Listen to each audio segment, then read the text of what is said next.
Are you bored living a mediocre life? We were too, and we know how to change that.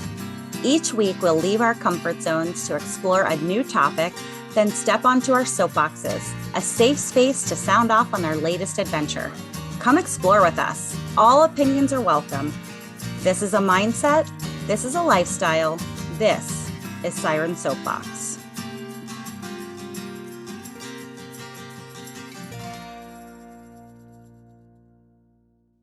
Hello and welcome, fellow explorers. Thank you for diving in with us today. Our mission is to inspire each other out of our comfort zones to explore. Find out how you can explore with us on sirensoapbox.com. We have a link for a free month of Audible, information on upcoming challenges, and how you can get your hands on our coloring book, a great way to relax and explore art. Join us now, guaranteed to spark some exploration. We need you to send us a challenge, and that is exactly how today's episode was inspired.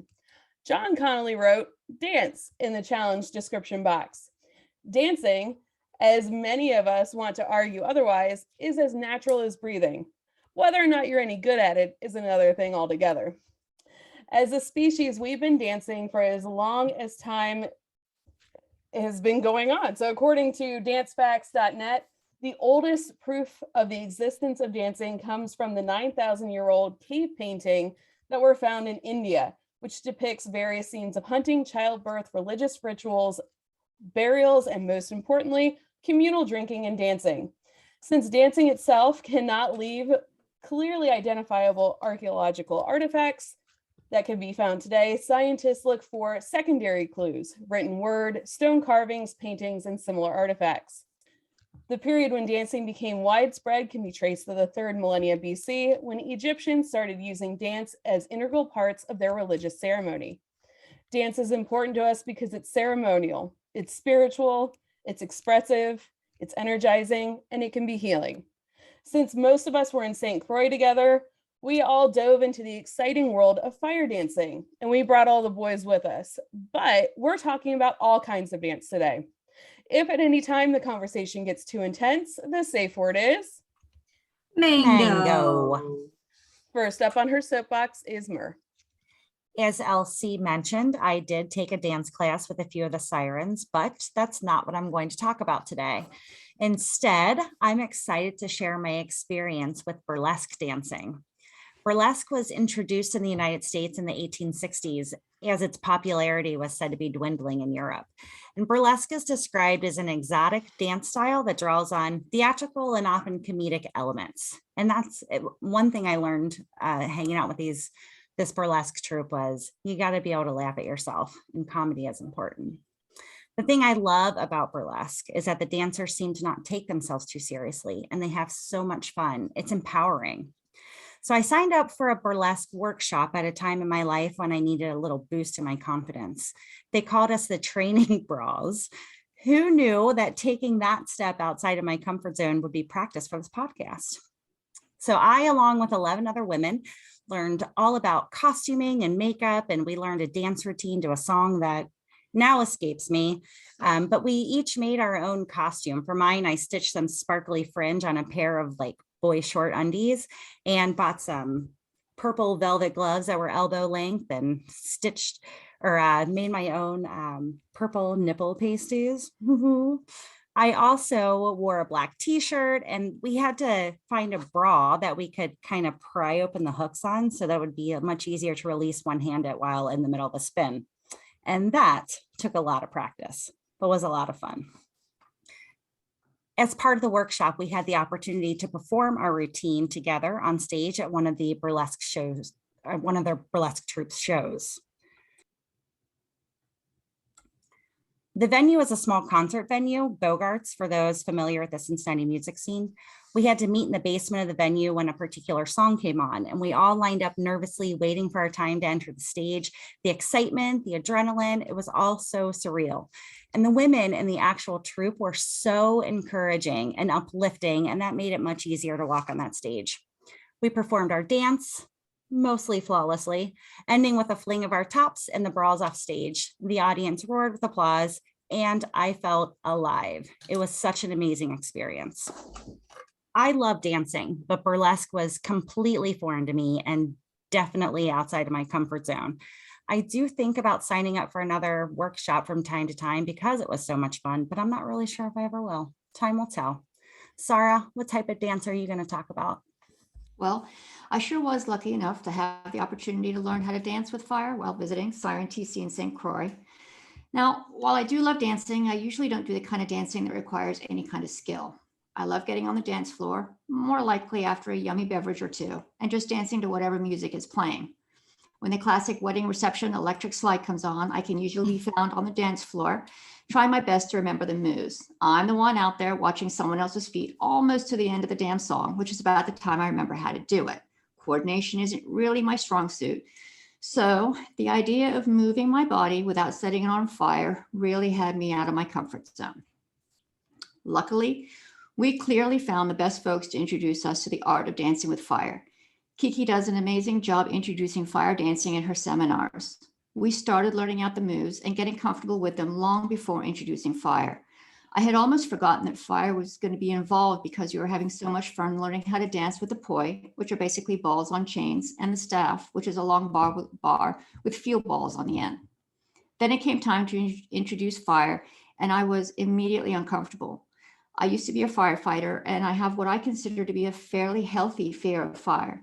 I remember hanging back at that point because I just wasn't ready. I think I imagined that we would just light up the poi and start. So when I saw that we were starting with smaller fire sticks and actually learning about how to manage the fuel and the fire before using it, I felt much more comfortable. As crazy as it may sound, when we were given the time to play with and get to know the fire a little, it was easier to imagine dancing with it. It took a hot second, to feel comfortable touching the fire, but I quickly realized that I could touch it for a moment and not even feel it. The next step, light them up. We lit our poi first and started dancing. Well, kind of. But I was amazed at just how warm the poi were once they were lit. The flames were just a little more intense than I had anticipated, so it took a minute to get comfortable swinging them around. And I had no idea about how loud it was going to be. I absolutely loved it. It was so powerful. And I'm pretty much out of time, so I'm going to have to move on. Liz, why don't you tell us about your dance? I don't think it was fire, but what did you do? Thank you. Well, I've always loved dancing. So when this challenge came up, I had no hesitation saying yes. My mom was always the first on the dance floor, and I'm definitely following in her footsteps. But like most of us, I became the self-conscious teen. But of course, truly enjoyed the dance floor when I went out clubbing later in my late teens and early 20s, obviously aided by a glass of wine or two. During the first lockdown, I started dancing each afternoon with my two girls, and we regularly make this part of our afternoons now. And I've been connecting to my feminine side over the last 6 months or so. And dance is always something that's suggested to kind of embrace that side. Dance allows us to connect to our body in ways we can surprise ourselves. And it's a fantastic way of releasing emotions. So again, the suggestion of dance was a chance to do something new and to explore this side of it. So back to the challenge. Thai dancing and connecting to the traditions of where we live here in Thailand has been popping up frequently. There's been a couple of girls dancing at our local monthly eco market. I've been fascinated by the costumes and the strange things that they have on their fingers. So I thought, well, it's going to be really easy to sort a lesson. How wrong I was. The girls were not there a few weeks later when I thought I could chat to them. So it took her a long time to find a teacher. Finally found a teacher. She was then worried how she was going to teach me because she didn't have much English.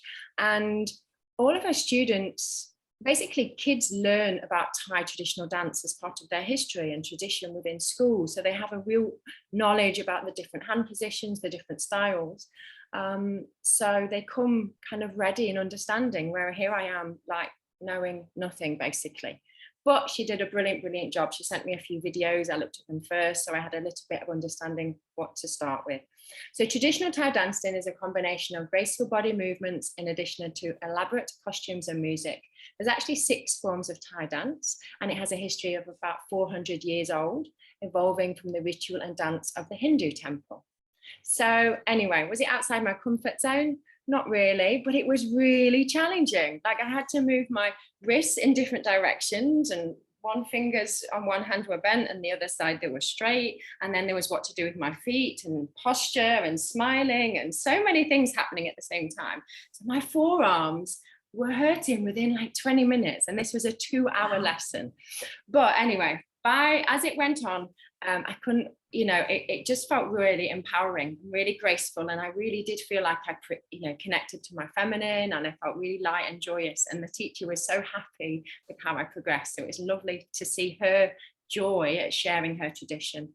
So I'm definitely going to do this again. I love the teacher and her passion. And I think I need to connect with something more traditional since I've lived here for almost 9 years, and I'm dying to get my girls to do it as well. So absolutely watch this space. Over to LC. Thank you, Liz. And you talked about your teacher's joy in sharing the dance, and I did fire dancing in St. Croix too, with Kiki, and gosh, so much joy in sharing fire with other people, and it was such an awesome experience. We were there for around 3 hours and the time just flew by so quickly. According to Wikipedia, I'm going to quote that because Kiki gave us a lot of information. It was so good, but it was a lot to take in. I don't want to misquote her. But Wiki says the earliest recorded fire dance was 10 AD in Jerusalem by the Jews for a holiday that I'm not going to attempt to pronounce because I don't want to butcher it, but I suggest looking it up. And before that, the ancient Aztecs were performing fire dances to the fire god, and other places like Bali, French Polynesia, Cuba, and St. Lucia perform fire dancing. Styles that incorporate the poi are from New Zealand. And this definitely has me intrigued to learn more about the history and more about fire dance. I used to be on dance teams growing up, like ballet, tap, jazz. I was a cheerleader, and I always felt really awkward and outside my comfort zone. In the privacy of my own home, though, I love dancing and I cut a rug then, but in front of other people, I'm way outside my comfort zone, and learning something new and then adding fire to it definitely added to that challenge. I was very surprised at all the life lessons hidden within the dance, like don't say I can't yet, remember to breathe, which is also a tip from scuba diving. And if you can remain calm while dancing with fire, you can master other fires in life. The other surprise was the sound of the poi on fire and moving all around. I mean, that was just crazy. You can't be prepared for that. And then on a side note, 3 days later, Jack and I went to Mass at Holy Cross in St. Croix, which was the most beautiful stone church I've ever been to. And the first reading was about Moses and the burning bush on fire that doesn't get consumed. I mean, like, what are the odds? We just learned fire dance. I am a fire sign and totally fell in love with fire during this experience. I already ordered new poi to practice with, and I'm looking for places to do fire dancing at home. TC, my fellow fire sign and fire eating siren, tell me about your experience. I'll admit I was nervous about this, not so much because of the fire, at least at first, but because I'd be dancing sober in front of lots of people. I tried salsa dancing once as part of a bachelorette experience when a friend was getting married. The instructor gave up on me, literally, announced that he didn't know how to teach me. And since then, any kind of dance that has rules or requires certain types of movement make me a little bit nervous. First surprise, fire dancing doesn't really have a lot of rules. There are some things to know about gravity and how to stop things from swinging. There are some fire safety rules, but how you move is really up to you. Our instructor encouraged us to make the moves our own. We each got to practice our own signature moves and choose what felt right.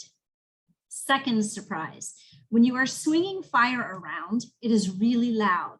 The sound of it surprised me. It intimidated me for a few seconds, but then it felt really powerful. What I loved the most, I loved that we all did this together. I loved how caring and uniting the whole experience felt. I loved being vulnerable, learning something new, failing and failing again until I succeeded in front of everyone and feeling completely okay with it all. Let me set the scene.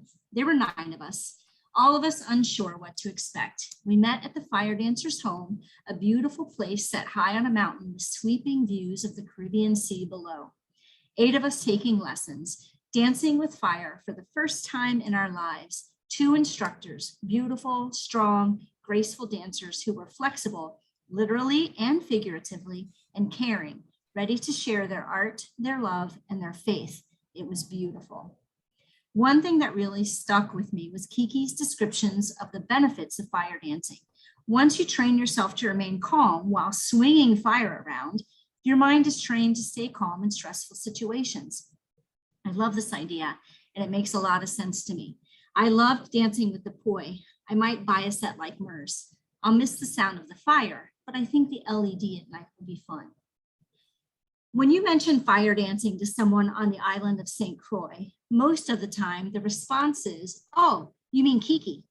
She moved to St. Croix in 2009 and brought the beauty of the fire dance with her. Kiki Mason is an occupational therapist. She's a Reiki master and certified in Zen Shiatsu. Kiki instructs classes and workshops in belly dance fusion, poi dance, flow arts, earth, mandala, and meditation practices, and in the Rasamaya yoga method. All of these skills and talents and life experiences feed into her fire practice. As a master fire artist, Kiki has over 10 years of fire and fire dancing experience. She has trained with several top instructors and has guided numerous humans in using fire as a tool for personal transformation. For over 5 years, she has co-led and hosted highly regarded fire and flow wellness retreats in the Virgin Islands. Kiki believes in the power of connection with nature, community building, and establishing the space to express your unique creative voice. Her beliefs shine through in everything she does. The Sirens all immediately felt a connection with Kiki, and our night of learning from her was absolutely amazing. Please welcome Kiki Mason, Master Fire Dancer, as our guest tonight. Welcome to the show, Welcome. Kiki. Welcome. Oh my gosh, thank you so much. Wow, It's that's so good to see you again. so good to see all of you. So I know I didn't get to talk about it, but I also observed how loud the fire was. It was just so amazing. It was. Yeah, to hear all of you speak of the surprise, everyone says that, but just to hear it over and over again just now, I realized like the power of it and how empowering it is to hear it, and it just that rush across, the body and the ears. It's really unexpected. Yes. Kiki, I've heard that you had some fear of fire at first that you had to overcome. And I'm curious, what gave you the resolve to overcome that and to embrace a life of fire dancing? Well, it was a state of curiosity and feeling into that question of like what would compel me to overcome or meet this huge amount of fear that I had. And reflecting back on it, I feel like because I had spent 2 weeks in this beautiful retreat container with a teacher who was not going to let me give up, and he had to figure out a new way how to teach because of me, because I was so bad at poi. He just stuck with me, and I had such a supportive group of people with me for 2 weeks. I was the worst in my class. And everybody was just like cheering me on and like not letting me give up. And so I feel like, talking about how the poi and these movement patterns really can shift our nervous system. And I feel like having those 2 weeks in that container opened me up to the space of curiosity and the willingness to like step in to meet the fire. And so I'm so grateful that I had that before realizing I had this overwhelming sense of fire when we lit it up for the first time. Because I really think that was a key component, was having the teacher who wasn't going to let me quit, and having like the support of these other humans to hold that excitement even when I was like, this is terrifying, and they're like, it's fun. I'm like, okay. You were totally the Tracy of that class. I know. Oh man. I'm so glad your instructor didn't give up on you. I'm just having such a too. hard time picturing you being bad at the poi. I was I thinking the know. same thing. I know. Yeah, People same. don't believe me when I say it, and it's like it's the truth. And I'm such a kinesthetic learner that, you know, visually watching someone didn't work, and like hearing someone explain it didn't work. I had to actually know how to move my body through it. But then if you don't know how to move your body in these patterns, then it doesn't connect. So he stood across from me and physically took my poi and like moved my arms in the pattern, and that's how I learned it. And once I locked into it, then it's like I felt this like this burst of like connection in my brain. I'm like, I just got smarter. That's so true, though. Yeah. So I'm really grateful. His name is Jeremy Levine. I always like to give him props. And I over the 13 years since taking his course, I've sent quite a few people to him. He doesn't really teach anymore, have a school anymore, but I always like to give props to my teachers. So he was the first. Nice. It was like the I have to power say- of a teacher, because TC probably felt pretty uncomfortable coming into this experience. And I know you were super patient with me and the way that you taught, and just having everybody embrace their own style. It really was so relaxing and encouraging. And then even with Siren Liz, you guys had a language barrier to overcome, and your teacher stuck with you. Yeah, absolutely. And for me, I'm a visual learner, definitely. And I kept saying, can you do it again? And sometimes she didn't even understand that bit. And she kind of had split it. It was built on 4 kind of levels. So we did section 1, and then we would add on section 2. But she was sometimes moving on, and I was just like, no, I just need to see, what's that hand doing? What's that? And even at the end, I realized my fingers, when I was doing one of the movements, were always open. And it was like, God, I didn't know that. And she just kept coming back and going, beautiful, beautiful, smile, beautiful, this on top. And I was just going, I am. And then I was more bothered about this hand that was doing like this and this, like having one hand extended and one wrist extended, one wrist flexed. And again, a roll, I see that with the pui, that you kind of do this roll action. I mean, a fire shows, I had never called it fire dance, here in Thailand is massive. And you see kids walking and backpackers with the pui. I'm sure I had some. You've inspired me to want to learn that for sure. And again, do it with the kids and learn more about it. I can't imagine the thought of that fire whizzing by my head. Like, your descriptions were wonderful, like the thought of the fire. But yeah, how empowering that must be. That whoosh, nothing can prepare you for that whoosh, that sound of the fire. Yeah. It's pretty powerful. And then taking that staff and letting go of it while it's behind your neck. Oh, Trusting that you're going to catch it on the other side. Woo. That one took me a minute. But I did I only did that because you did it, Sarah. Once I saw that you did it, I was like, okay, I can do it. Sarah did it. I can do it too. It took a second, but I got there.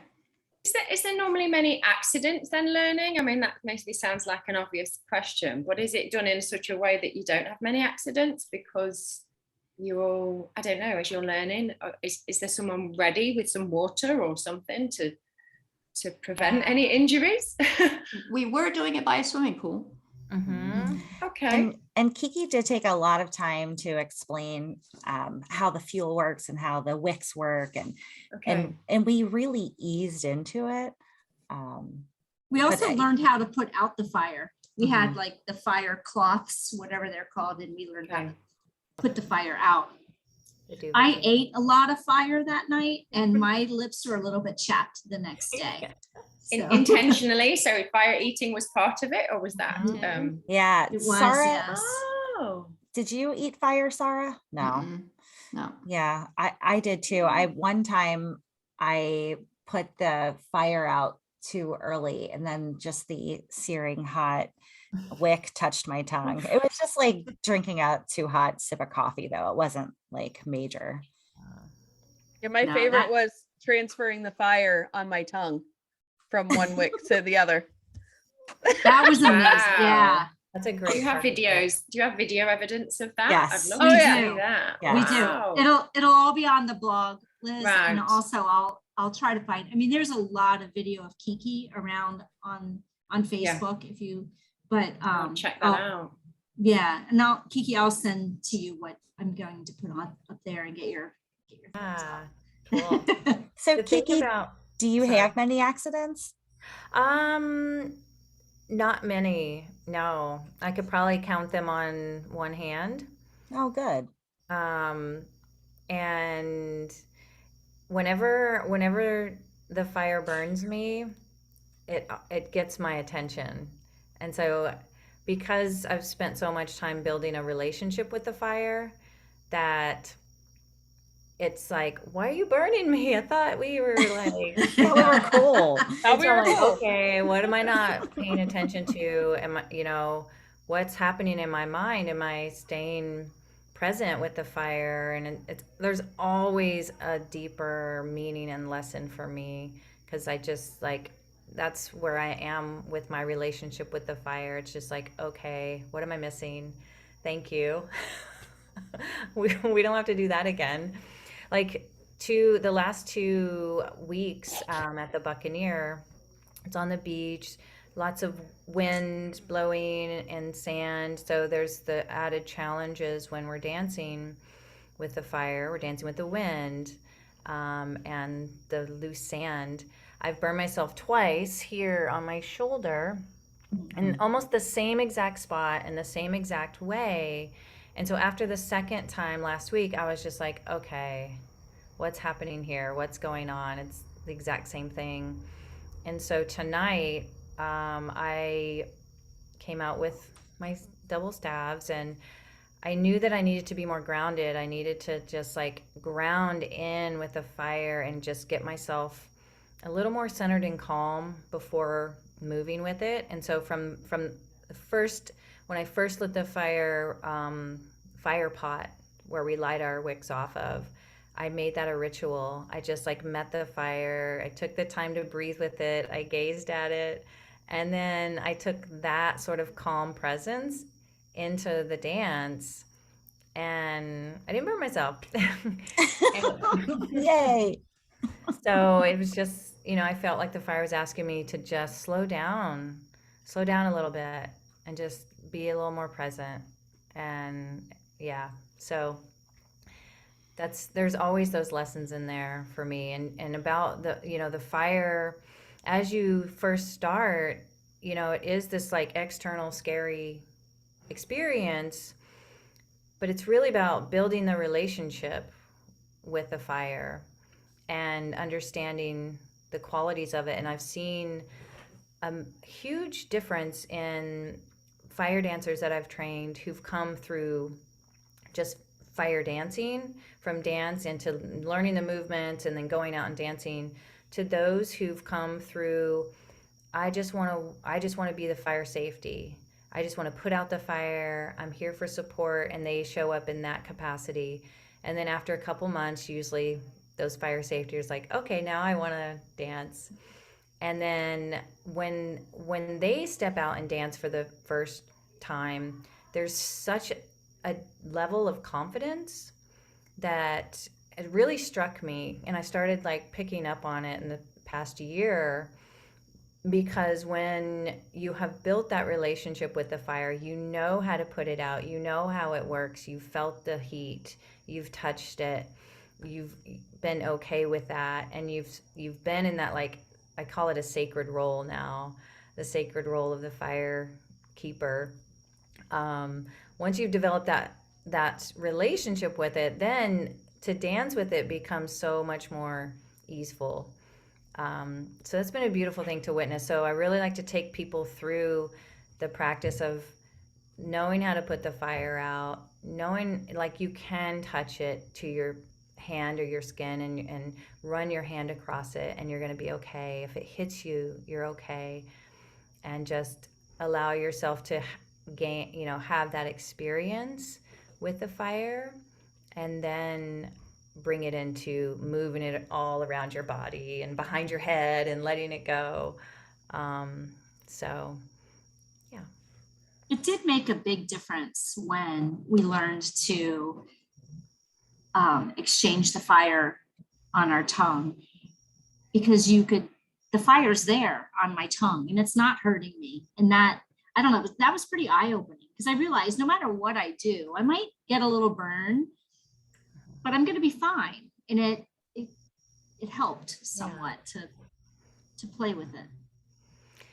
Yeah, and bringing in the play, because that keeps us in that space of curiosity and openness, so that's the space where we can rewire and repattern a nervous system that might have some fire trauma, or might have, a very like rigid sort of, maybe just leading with fear. And I think for my nervous system, I think the reason why fire has been so powerful is because I typically have led with fear. Like, I do things because I'm afraid of them, not because I'm fearless. People look at me and they're like, Kiki, you're so fearless. And I was like, no,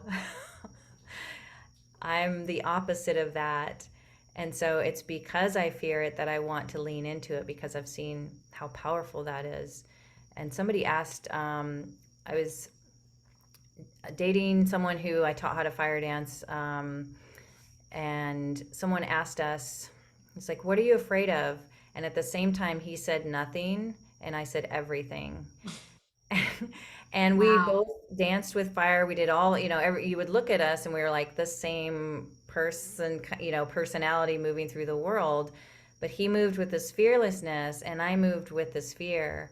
And so how we show up, whether we're meeting a lot of fear to like get to that place, or whether we're just completely fearless and it's just like a way of life, it's really interesting, because everyone shows up on some level, whether completely fearless on that end of the spectrum. And I've trained and worked with those humans, and it's like, wow, I wish I didn't, and then there's, the extreme I've seen as well. And I've been in that extreme.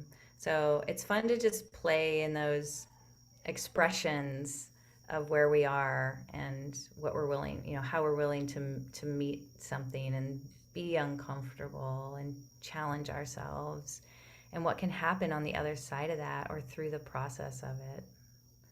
So I think the play element that keeps coming out, and I think that's the really important thing for dance, full stop, for anything in life. It's when we start to take it too seriously, again with anything, that then you start to bring your fear in and you start to create excuses and obstacles. We all start dancing as kids. You see, when music is on and you see like toddlers just bop along, don't you, or babies and things, and we do that, and it takes something probably at school that you felt a bit clumsy, or you think, oh, I can't do this, and you just start to detach from dance. I used to hate gymnastics and ballet and all the things like that. I'm not sure why.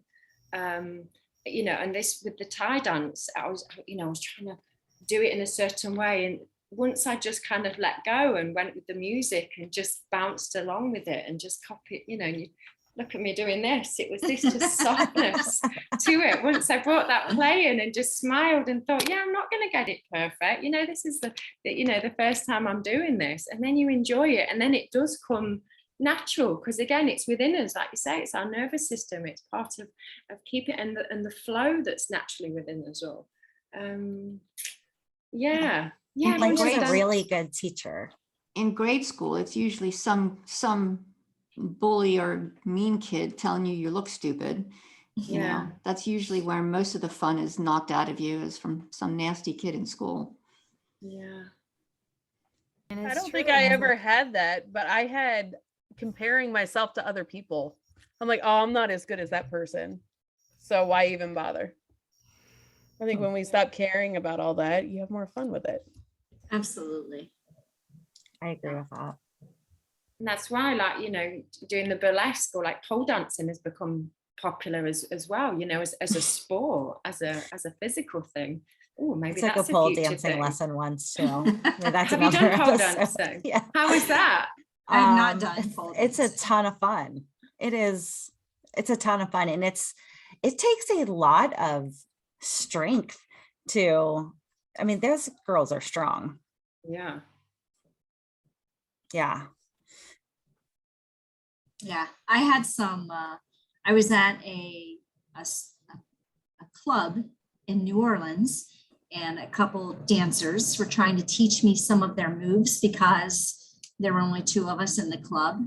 And there's some real athleticism involved in that. They did not give up on me. They were determined to teach me how to move my butt cheeks in opposite directions. That is amazing. It was so much fun. It was fun. How does one master that? Lots of practice. Well, I did not master it.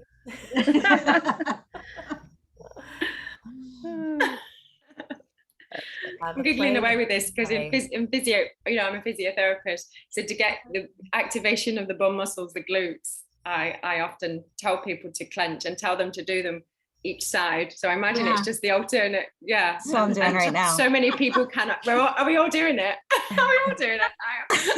And many people cannot grasp it because, again, it's not something you do every day. Oh, We used to brilliant. do a drill in belly dance where we would do like 1, 2, 1, 1, 2, 1, and squeezing the butt cheeks, like laying down, or not laying down, but sitting with our legs wide, and then lifting the butt cheeks, squeezing them to a rhythm. Everybody's doing that right now. Yeah, we all. Okay, 1, 2, 3, 1, 2, 3, Awesome. right, left, right, left. Yeah, it's challenging. Isolate all the muscles. Yeah. Yeah, it's challenging just to learn something new. And I know salsa dancing, like you said, Tracy, is like had lots of rules, and this fire dancing really didn't have a whole lot of rules. But it is challenging to learn, like the different styles have different techniques, and to try to with the poi, there aren't rules except if you cross your arms the wrong way, everything's getting tangled up and you're going to set yourself on fire, perhaps, maybe, you know, like, Right.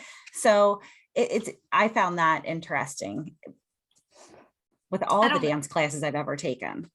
In salsa, it's like you have to, and I won't get this straight, and that's why the guy gave up on me, but it's like you keep your shoulders still while your hips are doing all the movement. And I could not keep my body still. When I dance, everything is moving. And so I really had a tough time. And he finally just announced, I'm giving up on this one. Who's next? I was like, oh, I'm trying. Oh. I'm glad your instructor did not give up on you, Kiki. Me too. Same. Yeah. You know, and there's definitely, you brought up a point like, you know, there's definitely something to, you can have somebody who's mastered something, but they can't teach it, you know, or share it. And I just, being an occupational therapist and working with special needs kids, we had to break down all, you know, we did this whole task analysis with everything, like, you know, how's the body moving? What are all the muscles and bones involved in, like, you know, writing or eating? And so when you are able to break something down into its little components, then it's like, oh, now I know, like, what I'm actually doing. And then it's like, okay, what am I actually doing? And then once you understand all of that, then it's like, then you have a pathway to share it or teach it as well. I mean, you can know how to do something and be unconsciously competent. You know how to do it, but you don't necessarily know how you know how to do it. It takes a whole different level of understanding to teach it. You have to be consciously competent and then be able to share that with someone else. And that's a whole different level of understanding.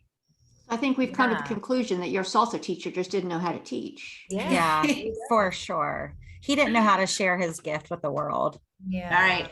the next siren who comes to visit can teach me how to salsa, and it's a challenge. I guess that means we'll have to learn how to salsa ourselves.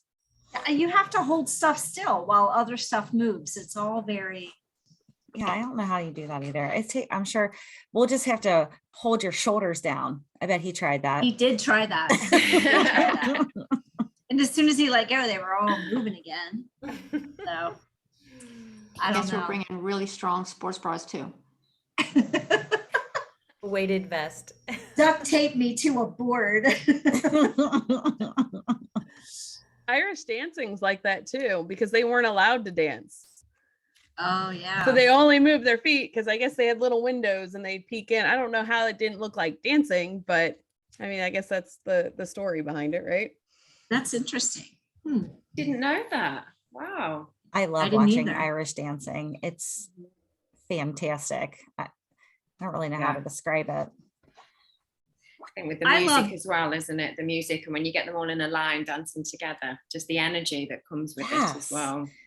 So much synchronicity, and everybody, like you said, everybody on the same page doing the same thing, clicking and clacking at the same time. And it's just, I'd love to see it and hear it. I loved all of the things that Kiki was describing to us about fire and how learning the fire dancing affects your mind and your neural system and everything. And I just wish that I had been recording all of that. Yeah, I did. agree. I did a pretty thorough search of you online trying to look for some of those words, and I couldn't find them quite the same that you said them that night. I know. Yeah. I was thinking that. I was like, you said, is this online somewhere? I'm like, yes, no. When I teach, it really is, I'm in the flow state. You know, I'm like, I have a plan, I always have a plan, but I am ready, willing, and able to just abandon the plan for what shows up, and which is exciting for me because I get to be in that present moment flow state all the time. And so how people show up is how I meet all of you. You know, there's not just a cookie cutter way. And so it's been kind of a challenge for me to like make, you know, how I teach and share it like on videos, because I'm so in the moment present with, you know, individuals, and that's how I teach. And so we have recorded some of my teaching, and I saw one for the first time or listened to one, and I was like, man, I'm a good teacher. Like, 'cause I never heard myself, because it's kind of like I'm in it, and then it's kind of not that it's gone, but I don't remember all that comes through, because it's just being present for what is, and it just flows. Which is what the fire has taught me. I used to be scared to talk in front of people. I mean, I had such major stage fright too. And so the fire has been like such a way to work through those fears as well, and to be seen, because fire dancing became like dancing with the fire allowed me to be seen, but it was like my protector. And so I felt like the fire protected me from all the people in the audience who thought I looked foolish or were making fun of me, which none of that was true, but that's what my mind was telling me.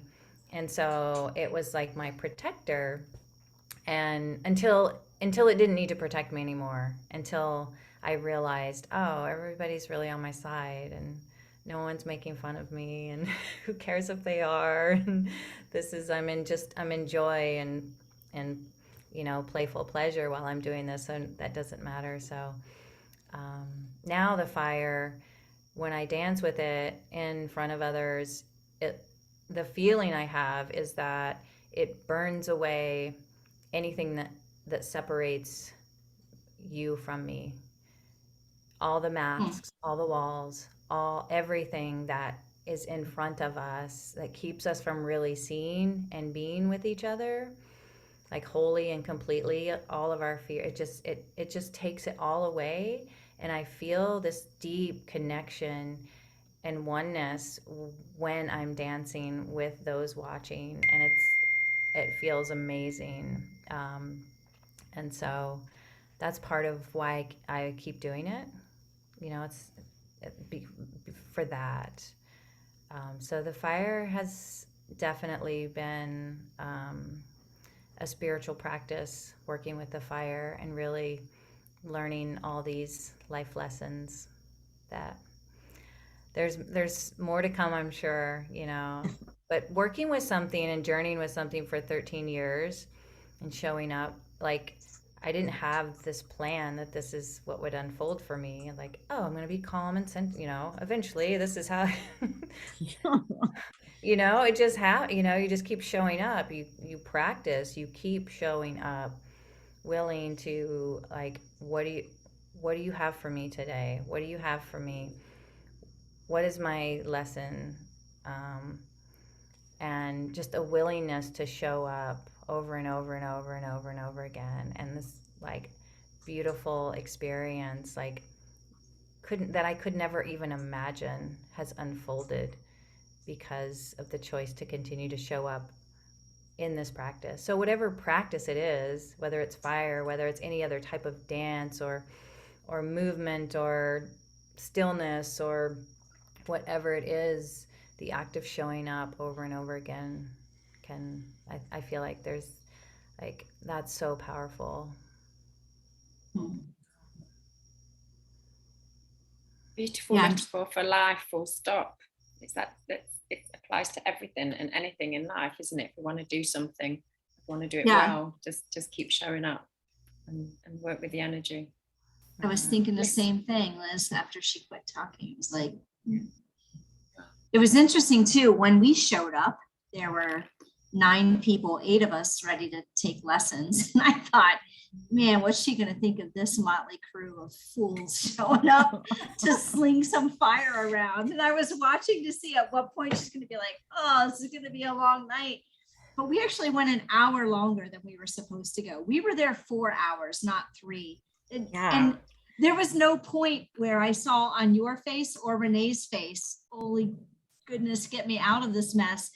You guys just went with it. And, you know, we all laughed at each other a little bit and with each other, and we had such an amazing time. But I was so impressed that there wasn't a moment where it was like, oh, look at these people.